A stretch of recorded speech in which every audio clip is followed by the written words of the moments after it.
Siti Afiah SPDI, dan yang saya hormati dan saya banggakan Bapak dan Ibu Guru PTN 211 Kota Cirebon. Alhamdulillahirobbilalamin, puji dan syukur kita panjatkan kehadirat Allah Subhanahu wa Ta'ala, yang mana berkat rahmat dan karunia-Nya kita semua dapat berkumpul di sini dalam rangka diseminasi budaya positif.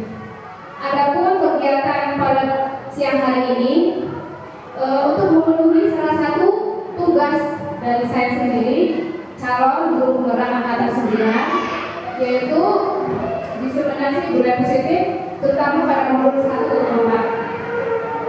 Untuk mempersingkat waktu, marilah kita bersama-sama buka acara ini dengan sama-sama membaca basmalah. Bapak dan Ibu, di sini saya di sini bukan karena saya minta. Saya hanya ingin membagikan atau sharing pada teman-teman semua apa yang sudah saya dapatkan dari pendidikan guru penggerak, terutama pada modul 1 dan 4 tentang budaya positif.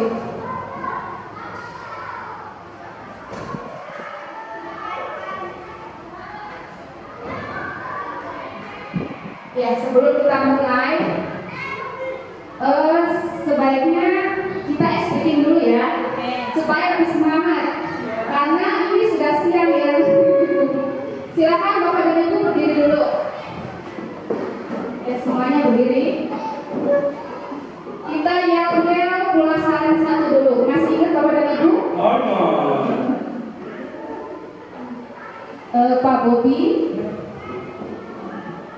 SDM pulasaran 1. Ayo. Iya, masih ingat visi kita yaitu SMART. S-nya sportif, M-nya mandiri, A-nya R-nya T-nya iya, Bapak dan Ibu nggak boleh lupa ya. Sudah siap? Ya. Iya.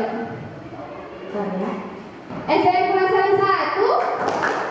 Sportif, mandiri, aktif, religius, terampil, semangat. Iya, sekali lagi ya, udah semangat. SDM pulasaran 1.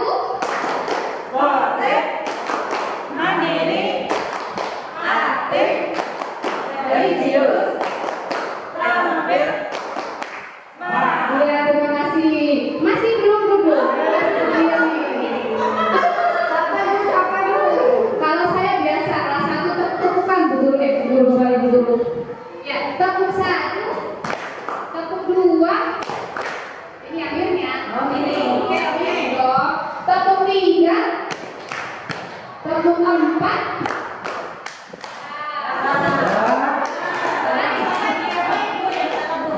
Yang salah cukup yang kalau tepuk 4 2 kali. Tepuk 5. Oke, sekali lagi ya. Tepuk 1, tepuk 2, tepuk 3, tepuk 4, tepuk 5. Ya, lagi ya. Konsentrasi.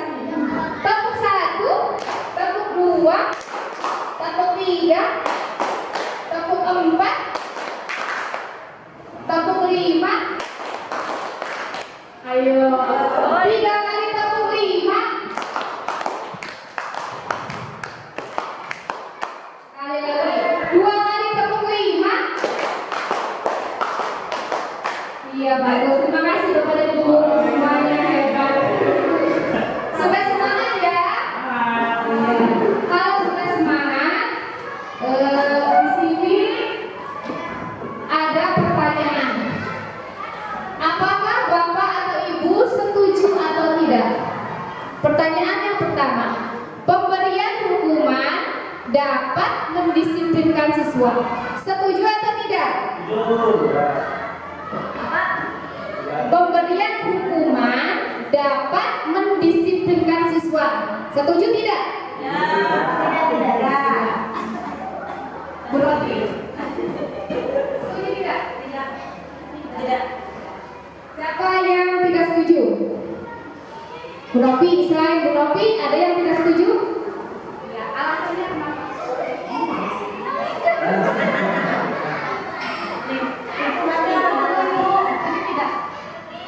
Tidak. Ada yang setuju di sini? Ada. Iya, tadi saya dengar Pak Wawan setuju. Coba berikan alasannya kenapa? Ya, setuju. Mengapa? Saya hanya mengikuti suatu hadis bahwa misalkan karakternya dari kelas 1 sampai kelas 6 nya bukan kelas 1 aja.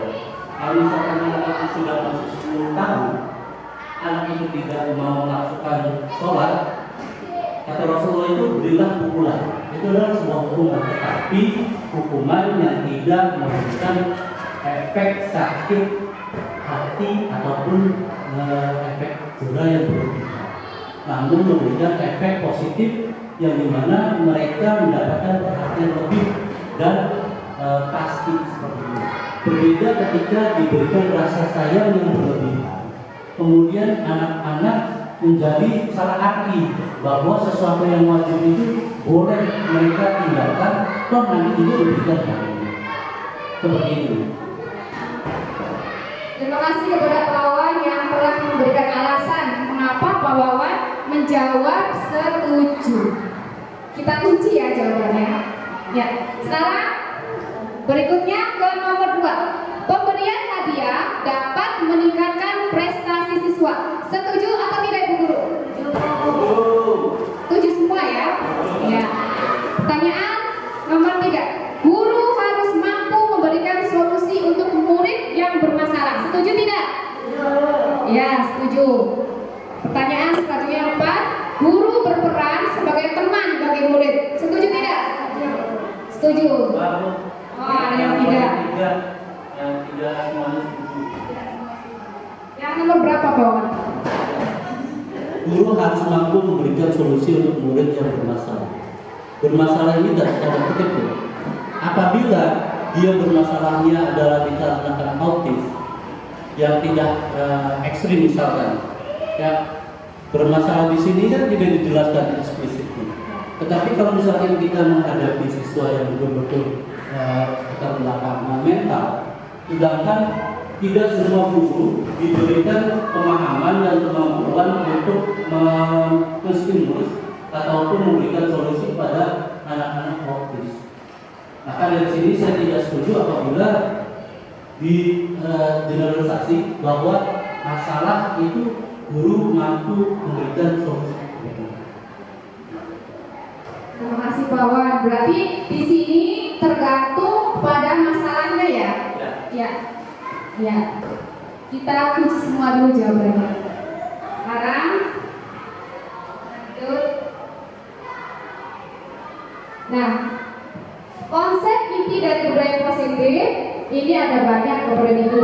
Ada perubahan paradigma belajar, kemudian disiplin positif, nilai-nilai kebajikan, kebutuhan dasar manusia, motivasi perilaku manusia, posisi kontrol guru, keyakinan kelas, dan segitiga restitusi. Kira-kira dari sekian banyak ini ada yang asik tidak Bapak dan Ibu? Barangkali baru mendengar nih kata-kata ini. Pak Wawan? Ini semua. Segitiga restitusi. Oh ya, segitiga restitusi. Disiplin positif juga. Keyakinan kelas Ibu. Oh, keyakinan kelas juga. Nanti kita bahas satu-satu ya Bapak dan Ibu. Sekarang kita bahas yang pertama dulu, pembelajaran dengan paradigma baru. Apa sih pembelajaran dengan paradigma baru? Pembelajaran paradigma baru merupakan pembelajaran yang dirancang berdasarkan prinsip pembelajaran berdiferensiasi, sehingga peserta didik belajar sesuai dengan kebutuhannya berdasarkan tahap perkembangan sesuai teori psikologi modern untuk mewujudkan profil pelajar Pancasila. Sepertinya kurikulum yang sekarang ini yaitu kurikulum Merdeka kita diharapkan dalam pembelajaran itu harus menggunakan metode yang berdiferensiasi. Betul tidak Ibu? Ya. Nah, tujuannya untuk mencapai atau mewujudkan profil pelajar Pancasila, yaitu beriman dan bertakwa kepada Tuhan Yang Maha Esa, berkebinekaan global, bergotong royong, kreatif, bernalar kritis dan mandiri. Di sini Bapak dan Ibu guru sudah melaksanakan belum pembelajaran yang berdiferensiasi?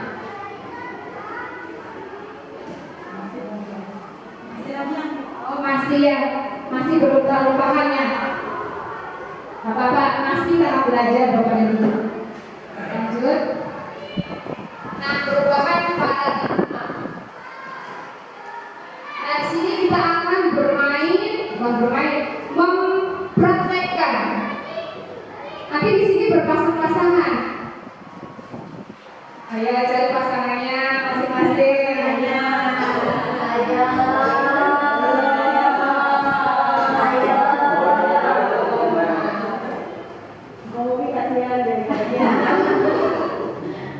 Kita lanjut ya. Ada A dan B, Anda dan teman Anda, nanti berdua ya. Sobeklah secari kertas kecil, tuliskan benda atau sesuatu yang sangat berharga untuk Anda. Letakkan di salah satu tangan Anda dan genggam benda atau sesuatu tersebut dengan segala daya. Buatlah sebuah kepalan. Teman Anda B akan mencoba dengan sekuat tenaga dengan berbagai cara untuk meminta Anda memberikan benda tersebut. B bisa membujuk, mengancam, menghadik, merayu, menyuap, apa saja agar dapat membuka kepalan tangan Anda. Jadi nanti Bapak dan Ibu guru berpasangan, satu orang memegang kepalan kertas dan yang kertasnya berisi benda berharga.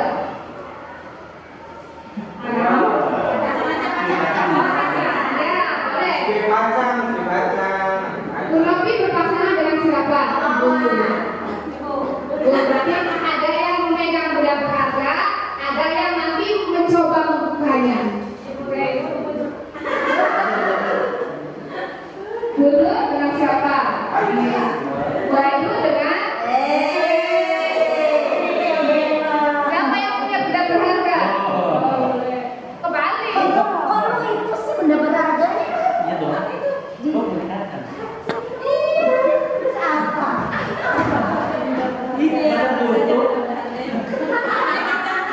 Sudah siap? Hitungan ketiga. Nanti teman yang tidak memegang benda berharga mencoba untuk membuka kepala temannya Ayo, dengan berbagai cara, boleh apa saja. Sudah siap?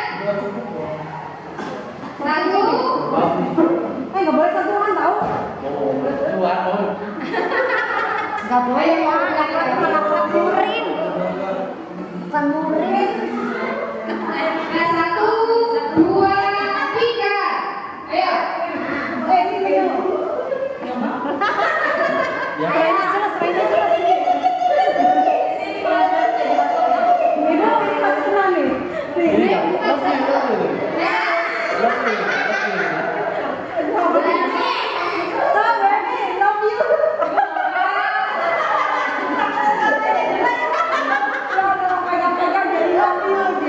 diterima lampunya sekarang. Waktu ditolak, sekarang diterima. Ada yang dapat? Bisa ya? Ya, makasih ya. Coba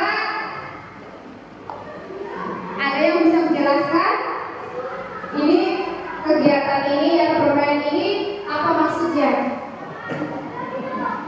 Saya tahu ya. Ya, apa ini? Di sini ada yang bisa mendapatkan?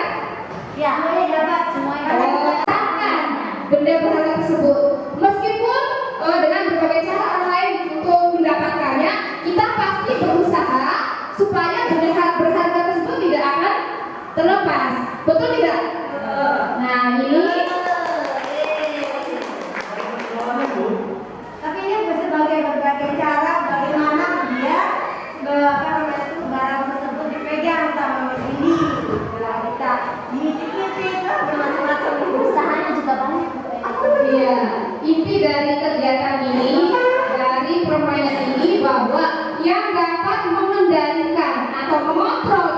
sendiri adalah kita sendiri. Ya, orang lain tidak dapat mengontrolnya. Ya, betul?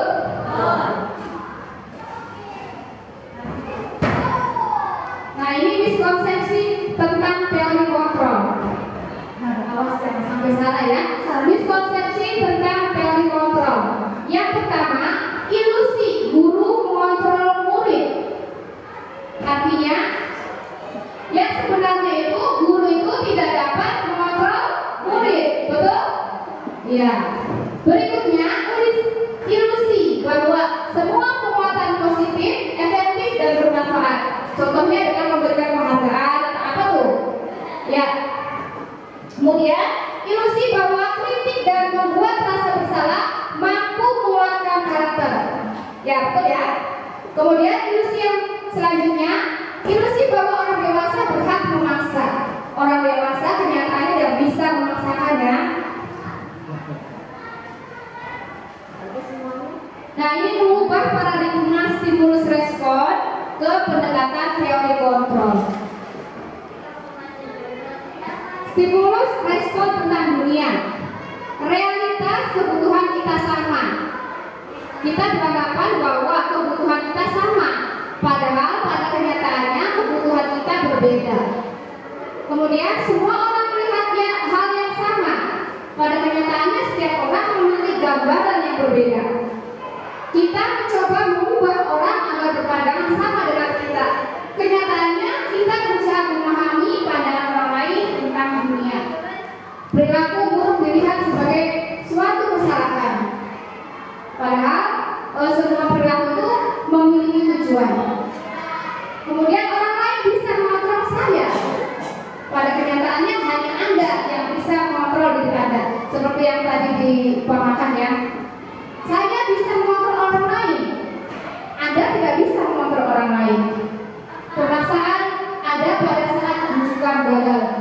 Kolaborasi dan konsensus menciptakan pilihan-pilihan baru. Yang terakhir, model berpikir menang atau kalah. Model berpikir menang atau kalah. Lanjut. Nah, ini selanjutnya ya, disiplin positif. Apa sih disiplin positif itu? Disiplin berasal dari kata disiplina, yang artinya belajar. Disiplin mengacu kepada disiplin diri yang memiliki tanggung jawab terhadap apa yang dilakukannya berdasarkan nilai-nilai yang diyakini. Disiplin positif merupakan satu cara penerapan disiplin yang bertujuan untuk menumbuhkan kesadaran serta memberdayakan peserta didik tanpa imbalan, penghargaan atau reward, ancaman atau hukuman. Jadi kembali yang pertanyaan pertama, bahwa penghargaan, ancaman atau hukuman itu bukan bentuk disiplin ya, bukan cara untuk membentuk anak menjadi disiplin. Nah, sebagai pendidik, tujuan kita adalah menciptakan peserta didik yang memiliki disiplin diri sehingga mereka berperilaku mengacu kepada nilai-nilai kebajikan universal dan memiliki motivasi intrinsik dalam perubahan perilaku ke arah yang lebih baik. Ya, jadi berubahnya anak itu karena motivasi dari diri sendiri, motivasi intrinsik, bukan karena dari yang lain.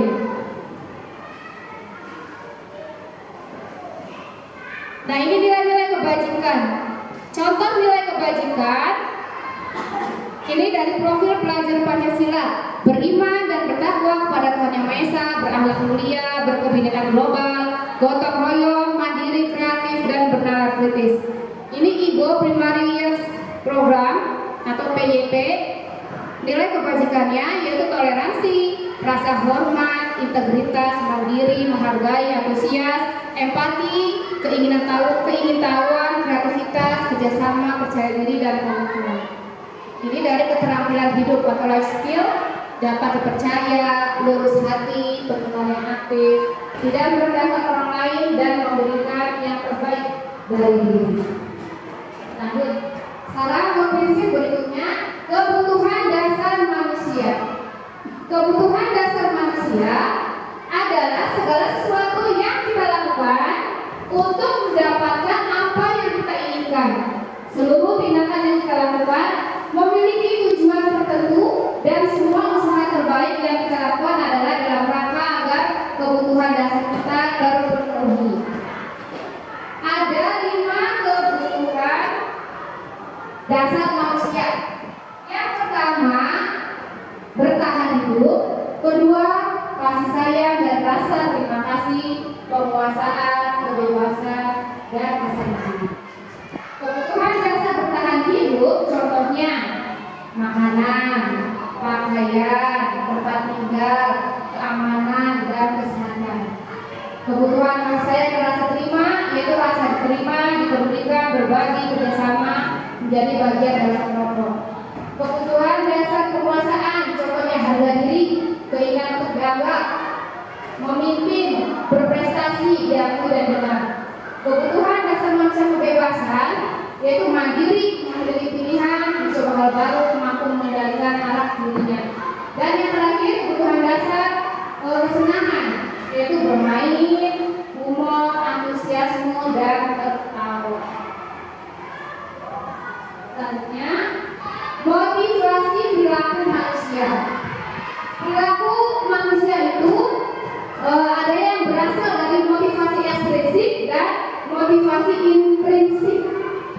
Contoh dari motivasi ekstrinsik tujuannya yaitu untuk menghindari ketidaknyamanan atau hukuman. Berarti ini faktor dari luar ya. Kemudian untuk mendapat imbalan atau penghargaan dari orang lain.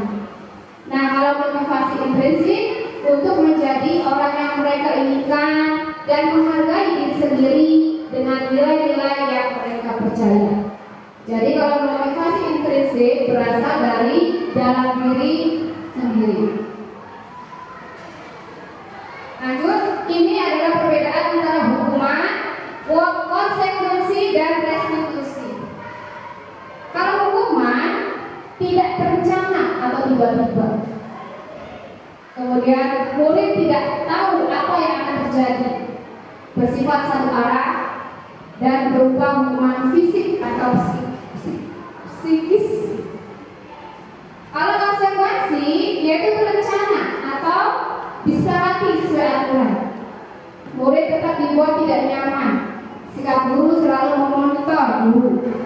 Kalau restitusi, proses menciptakan kondisi bagi murid untuk memperbaiki kesalahan, proses kolaboratif yang mengajarkan murid untuk mencari solusi sendiri.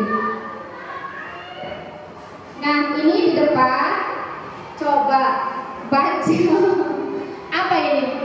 5 posisi kontrol guru. 5 posisi kontrol guru. Yang pertama sebagai penghukum, 2 pembuat rasa bersalah, 3 sebagai teman, 4 pemantau, dan yang kelima manajer. Biasanya kalau di sekolah atau di kelas kebanyakan bapak dan ibu guru bertindak sebagai penghukum. Dia tidak. Ada anak yang bersalah langsung, kamu maju ke depan. Berdiri kontrol sebagai manajer. Lanjut. Nah, ini contoh penerapan 5 posisi kontrol guru. Contoh kasusnya, siswa tidak memakai atribut lengkap saat upacara bendera. Coba perhatikan Bapak dan Ibu, ada kira-kira posisi kontrol apakah aku? Saya kecewa sekali dengan kamu. Coba tebak, posisi kontrol apakah ini? Widi, Bu Widi, coba. Posisi kontrol apakah aku? Saya kecewa sekali dengan kamu. Posisi kontrol. Posisi membuat rasa bersalah. Ada yang lain? Idem. Saya kecewa sekali dengan kamu. Ibu menjawab, membuat merasa salah. Sama atau pemantau. Menurut pemantau. Teman. Coba kita lihat jawaban. Saya mau mikir, saya mau di mana? Saya kecewa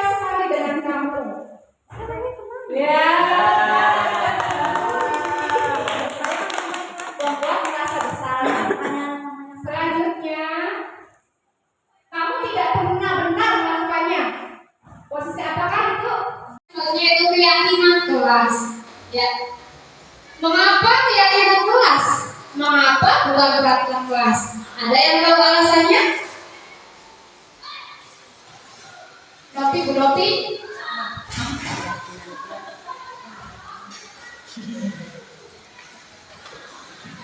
Kalau keyakinan kelas itu dibuat kesepakatan kelas bersama-sama dengan siswa. Jadi keyakinan berasal dari mereka sendiri, konsekuensinya pun disepakati bersama dengan mereka. Jadi bukan ditentukan oleh guru. Tapi kalau peraturan kelas itu sudah mutlak ditentukan oleh guru. Tangan buat Bu Nopi, jawabannya tepat sekali ya. Kalau peraturan kelas dibuat satu arah oleh gurunya sendiri. Ya, kalau keyakinan kelas disepakati oleh guru dan siswa. Pembentukan keyakinan kelas bersifat abstrak, berupa pernyataan universal, dibuat dalam pernyataan positif, sedikit saja agar mudah diingat, sesuai dengan kondisi kelas dan sekolah sehingga mudah diterapkan, dan semua warga kelas dilibatkan saat membuat keyakinan kelas. Ini adalah pembentukan keyakinan kelas. Yang pertama bersifat abstrak, yang kedua yaitu berupa pernyataan universal. Tiga, dibuat dalam pernyataan yang positif ya, berbeda dengan peraturan kelas. Kemudian sedikit saja agar mudah diingat, jadi bahasanya tidak terlalu panjang, sesuai dengan kondisi kelas dan sekolah. Kemudian semua warga kelas dilibatkan saat pembuatan keyakinan kelas. Nah, ini contoh pembuatan keyakinan kelas atau kesepakatan kelas.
Semua siswa sepakat dengan kesepakatan kelas yang di bawahnya, lalu mereka tanda tangan yang di bawahnya.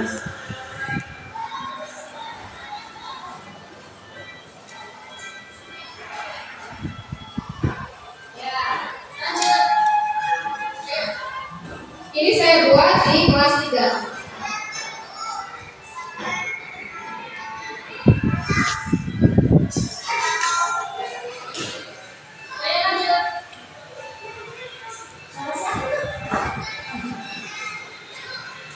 Ikut ya.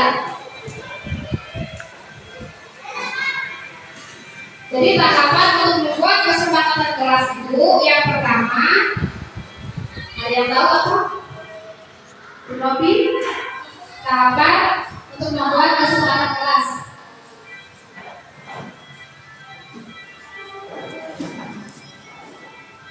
Tahapan membuatnya itu yang pertama sudah pasti mempersiapkan siswa, kemudian menanyakan atau membagikan lembar kepada setiap siswa kira-kira apa yang mau mereka sepakati yang akan dilakukan oleh kelasnya masing-masing, serta setelah itu mereka akan menuliskan jika mereka melanggar kesepakatan yang telah mereka buat sendiri. Kemudian untuk konsekuensinya juga mereka akan tentukan sendiri. Jadi guru di sini hanya sebagai fasilitator saja.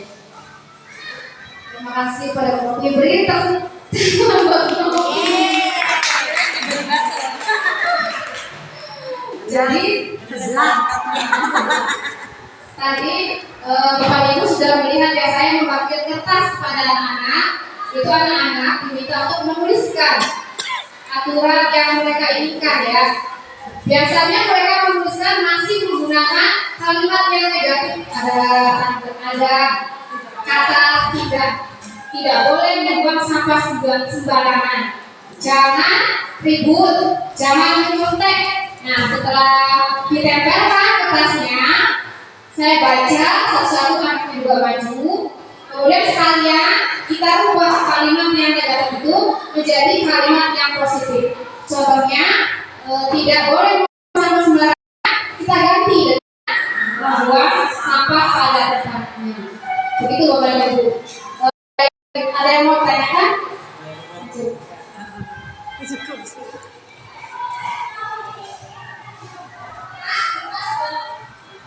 Nah, terakhir yaitu restitusi. Apa sih segitiga restitusi itu? Restitusi adalah suatu proses dialog yang menghasilkan murid dan bertanggung jawab. Di sini tiga restitusi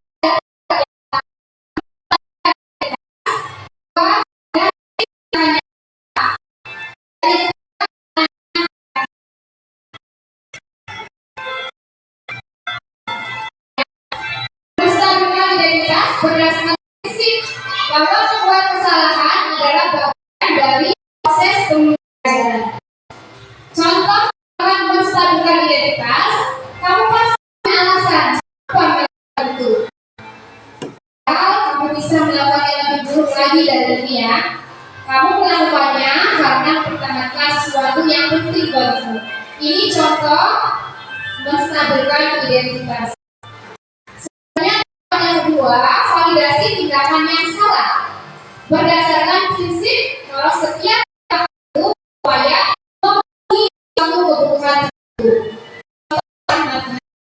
Berbuat salah wajar. Tidak pernah melakukan itu. Ibu atau bapak tidak mau siapa yang salah, tapi ibu atau bapak ini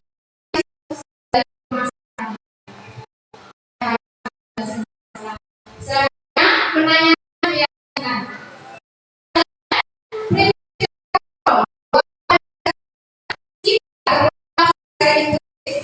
Contoh kalimatnya, apa yang telah kemudian nilai apa yang telah disepakati di sana, seperti apa gambaran sebuah kelas yang ideal menurut kamu, dan terakhir kamu ingin menjadi orang yang seperti apa. Pada dasarnya, Bapak dan Ibu guru semua sudah melakukan segitiga, tapi tahapnya menstabilkan identitas dan validasi tindakan yang salah, belum ke keyakinan kelas. Ini contoh penerapan segitiga restitusi kelas.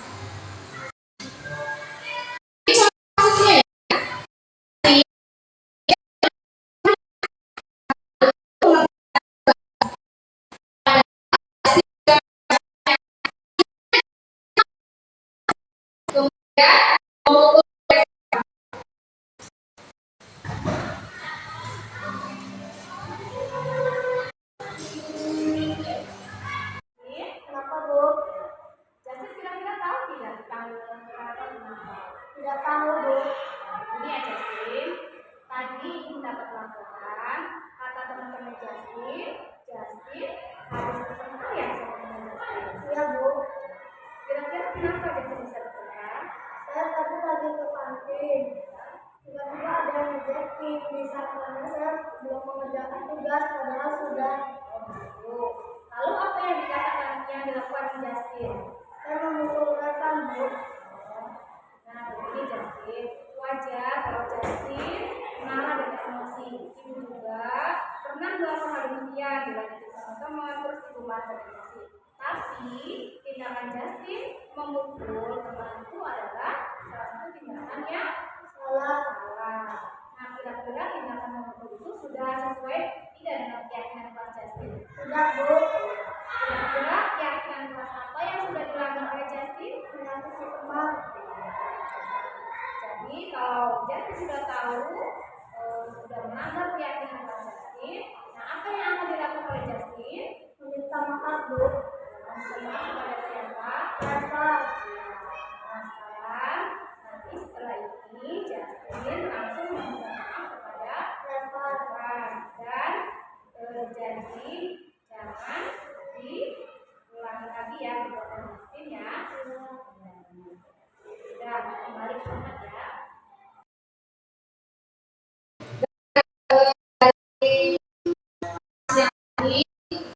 Saya memberikan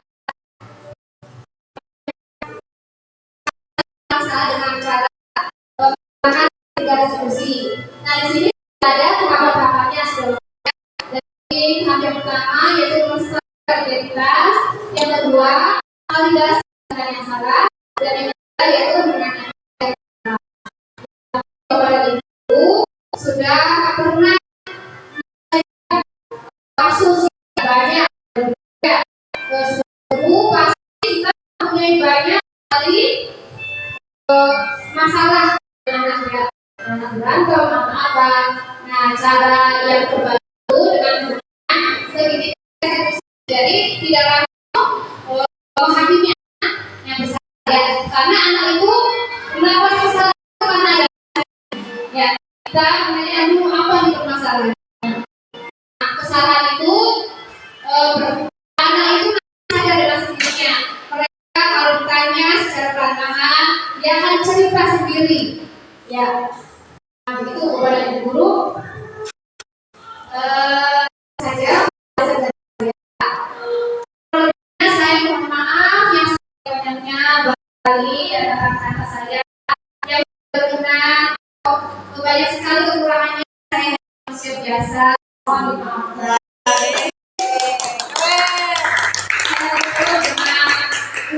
Hari ini dengan sama-sama baca hamdalah.